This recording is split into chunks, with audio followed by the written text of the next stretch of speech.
جب تم صحابی تک نہیں پہنچ سکتے رسول پاک کی بات کیسے سوچ لیا؟ میرے آقا صلی اللہ تعالی، یہ باتیں ہیں اس لیے مجھے آج کہنی پڑ رہی، اور کہی ہوئی نہیں، کتابوں میں لکھی ہوئی بھی۔ ذرا دل پر ہاتھ رکھ کر کے سوچو، کیا کبھی امتی عمل کرتے کرتے نبی تک پہنچ سکتا ہے؟ لوگوں نے لکھا ہے، کتابوں میں موجود ہے، امتی عمل کرتے کرتے نبی کے برابر ہو سکتا ہے۔ کیسے ہو سکتا ہے؟ حضرت عثمان غنی رضی اللہ تعالیٰ عنہ کا زمانہ ہے، ممبر پر 3 ہی زینے تھے، حضور صلی اللہ تعالیٰ علیہ وسلم تیسرے زینے پر تھے، اور صدیق اکبر کے زمانے میں دوسرے زینے پر وہ کھڑے ہو کر خطبہ دیتے، حضرت عمر کے زمانے میں پہلے زینے پر خطبہ دینے لگے، اب حضرت عثمان کا زمانہ ہے، اب کہاں اتریں گے تو ختم ہو گئے، وہ پھر تیسرے زینے پر چڑھ گئے۔ کہاں پر؟ تیسرے پر۔ لوگوں نے بعد میں خطبہ دینے کے بعد حضرت عثمان سے پوچھا، صحابی رسول کا عقیدہ کیا ہے؟ صحابہ میں بھی عقیدہ کیا چلتا تھا اس زمانے میں؟ سنو، صحابہ نے پوچھا، حضور صلی اللہ تعالیٰ علیہ وسلم کے بعد حضرت ابو بکر دوسرے پر کھڑے ہو کر خطبہ دیتے تھے، حضرت عمر نیچے پہلے والے زینے پر کھڑے ہو کر خطبہ دیتے تھے، اب آپ کے زمانے میں آپ پھر تیسرے پر کھڑے ہو گئے۔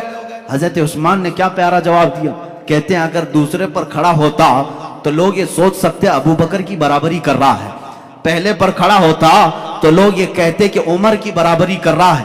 میں وہاں کھڑا ہو گیا جہاں صحابہ کا تصور ہی نہیں آتا، صحابہ کا تصور ہی نہیں ہوتا کہ کوئی نبی کی برابری کر سکتا ہے، صدیق کی برابری کا کوئی دعویٰ کر سکتا ہے، عمر کی برابری کا دعویٰ کر سکتا ہے، لیکن عثمان ابن عفان کہتے ہیں ان کے زمانے میں رسول کی برابری کا کوئی تصور بھی نہیں کر سکتا۔ 1400 سال کے بعد تم برابری کا دعویٰ کیسے کرنے لگ گئے؟ حضور پاک صلی اللہ تعالیٰ علیہ وسلم کے ایک عضو پاک بلکہ ان سے ریلیٹڈ جو چیزیں ہیں ان کی بھی برابری نہیں ہو سکتی۔ لاؤ تمہارے دسترخوانوں کو بھی آگ میں ڈال کر کے دیکھتے ہیں جلتے ہیں کہ نہیں جلتے ہیں، بلکہ منہ مبارکہ جو ہمارے پاس ہے اس کے متعلق بھی صحیح اسناد یہ ملتی ہیں، اگر آگ میں رکھا گیا، کئی مرتبہ ایسے حالات پیش آئے آگ نے منہ مبارک کو بھی نہیں جلایا ہے، آج بھی منہ مبارکہ کو آگ نہیں جلاتی۔ یہ رسول کریم صلی اللہ تعالیٰ علیہ وسلم کے جسم پاک سے لگی ہوئی چیز کی تاثیر ہے۔ ارے میرے عزیزو، حضور پاک صلی اللہ تعالیٰ علیہ وسلم کے قریب جو جانور تھے ان کی عظمت بڑھ گئی، ہم حضور کی سواری ایک یافور ہے، خچر، جو محبت رسول کے قائل ہیں وہ یافور نہیں کہتے، حضرت یافور کہتے ہیں، حضرت یافور کہتے ہیں۔ حضور کی اونٹنی تھی، ایک کا نام عزبہ ہے، ایک کا نام قصوہ ہے، اور محبان رسول حضرت قصوہ حضرت عزبہ کہتے ہیں۔ عام جانور ہی تو ہے لیکن سواری رسول اللہ نے کی ہے، اس لیے ان جانوروں کا بھی ادب کرتے ہیں۔ حضرت ابو بکر صدیق رضی اللہ تعالیٰ امت میں جو کام کریں وہ سب کے لیے دلیل ہے۔ حضور کی وفات کے بعد رسول کریم صلی اللہ تعالیٰ علیہ وسلم کی جو سواریاں تھیں، حضرت ابو بکر قصوہ اونٹنی کا خیال کرتے، اس کے پاس کھانا لے جا کر رکھتے، اس کے جسم کو سہلاتے، اس لیے کہ حضور کی وفات کے غم میں وہ کھانا چھوڑ چکی تھی۔ اس زمانے میں صحابہ ان جانوروں کا بھی ادب کرتے تھے جو رسول کریم صلی اللہ تعالیٰ علیہ وسلم سے ریلیٹڈ تھے۔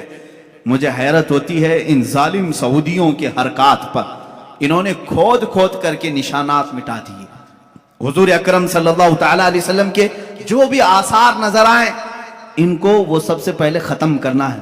وہ تو اللہ بھلا کرے ترکیوں کا عاشقان رسول تھے جو میرے آقا صلی اللہ علیہ وسلم کے تبرکات وہ لے کر کے استنبول چلے گئے، جس کی وجہ سے آج بھی وہ استنبول میں میرے آقا کی بہت سارے تبرکات محفوظ ہیں۔ ان ظالموں کے ہاتھ ہوتے تو یہ بھی بیچ کھا جاتے ہیں، یہ کچھ نہیں رکھتے۔ یہ شیخ حرم ہے جو چرا کے بیچ کھاتا ہے، گلی میں بوزر و دلق اویس و چادر زہرا۔ اقبال نے کہا یہ ان کے پاس جو کچھ بھی آئے سب بیچ کر کے کھائیں گے۔ یہ حج کو انہوں نے بیچا ہے، عمرے کو بیچا ہے، سارے تبرکات۔ میں آپ کو ایک بات بتا دوں، مدینہ طیبہ میں آج بھی ایک قلعہ اب بھی محفوظ ہے، ایک قلعہ، وہ کس کا ہے؟ ایک یہودی کعب بن اشرف کا، جس کو حضور صلی اللہ تعالیٰ علیہ وسلم نے قتل کرنے کا حکم دیا تھا۔ وہ حضور کی شان میں گالیاں دیتا، ایذا رسانی کرتا، اس کو قتل بھی کیا گیا، لیکن اس کا گھر آج تک باؤنڈری لگا کر رکھا گیا ہے، آج بھی اس کو محکمہ آثار قدیمہ میں سے رکھا گیا ہے کہ یہ پرانی ہسٹوریکل پلیسز میں سے ہے۔